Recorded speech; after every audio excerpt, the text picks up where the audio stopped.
All right, we're gonna do a video with the plastic grill HomeMark Lakewood, probably 1960 or so. This is a really incredible fan, but I'm not gonna keep it. I have it listed and it might sell tomorrow.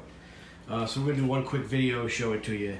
You can't keep them all, and I'm so worried about this getting broken. So what's the point, you know? The value in it is in the condition that it's in. And if it stays here, it's just going to get broken. So I've been thinking about this for a while. As much as I'd love to keep it, I love the round corner Lakewoods. I love I love the blades on it, the motor, the whole thing. It's a great fan. The stand is really good. We'll take a closer look, but I'm not going to keep it. You can't keep them all.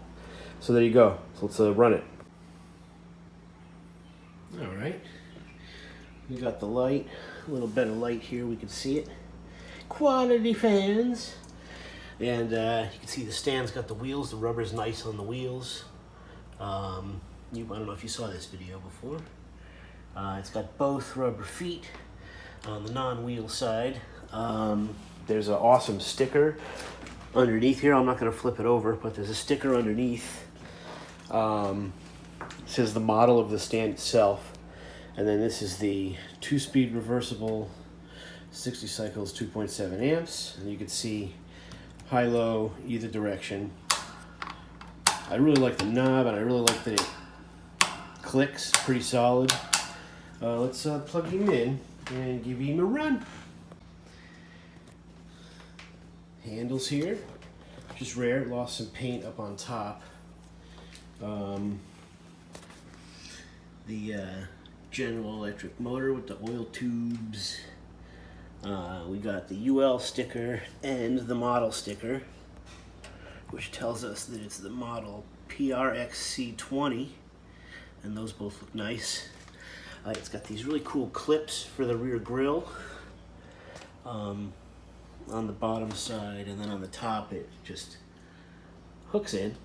It's got the original, I believe very much to be the original cord on the fan. And let's plug you in.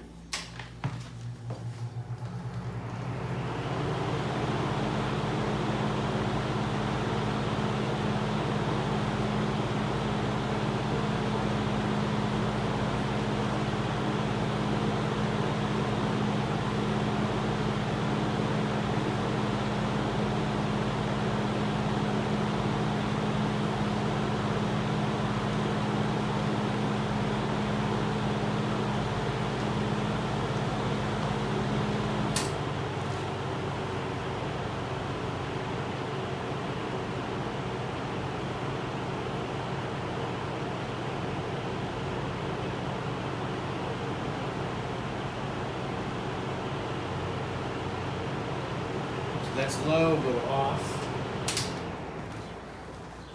Let it spin down before we reverse it, as you do.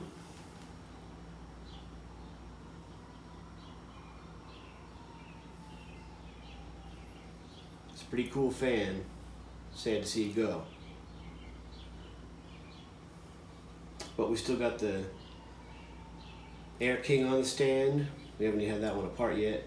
We got the Toastmaster on the stand. Probably sell that one too. Not sure. Haven't decided yet. But this one's so fragile. Me and fragile things, we don't mix very well. We'll reverse it. Low first. So that's away from us. Out, as they say.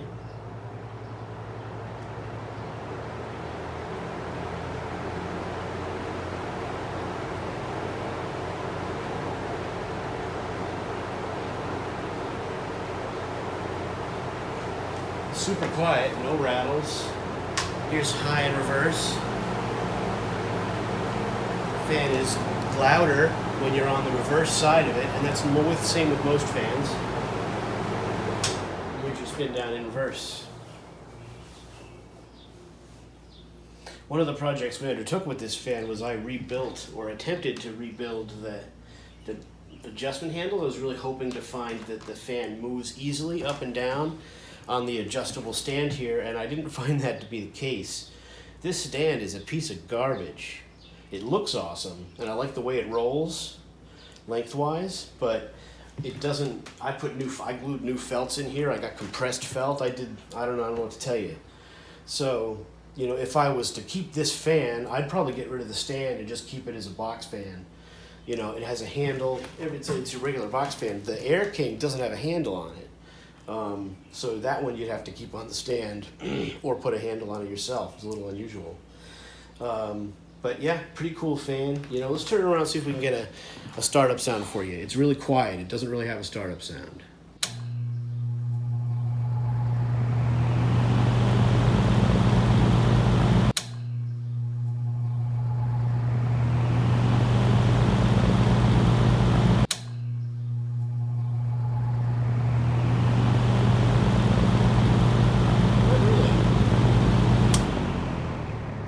Try start up to low, if we can.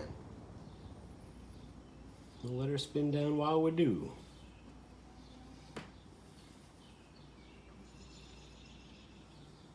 Spins down a long time. These General Electric export motors, as they call them, they seem to have really free bearings and spin down really well. I've never had one apart, so I don't know if even if when you get it back together, it still is aligned as well, and they spin down like they do. Let's try low.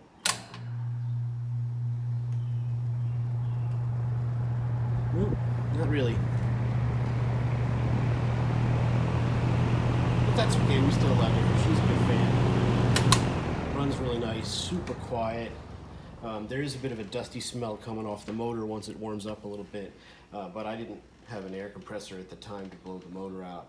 But I did clean inside the case and everything. Very little rust on the fan. It's just a nice one. It's a doozy. If I could keep it, I would. But I'm going to send it out into the world, and hopefully the next owner doesn't break it. That's what I was afraid of. Now you might be watching this video saying, well, hey, how come he didn't offer it to us on the YouTube community? And look, I get it, but this thing is so fragile. It made a sound, and I just laid my finger on it. I would not have the stones to send this to anybody through eBay, nor would I expect it to survive. And I'd take on too much stress. I couldn't handle a bummer eBay transaction. I listed it local. I'm selling it local. Hopefully they come through, and that's the deal. Now, why sell it? Let me show you what it gives me the ability to do. Because I'm selling the big Lakewood, I get to keep this, and I get to keep that. So that's sort of what happens. You know, I got all three of these fans together, and basically that one over there is going to pay for these. And you know, to me that's worth it. It's a part of how the hobby works.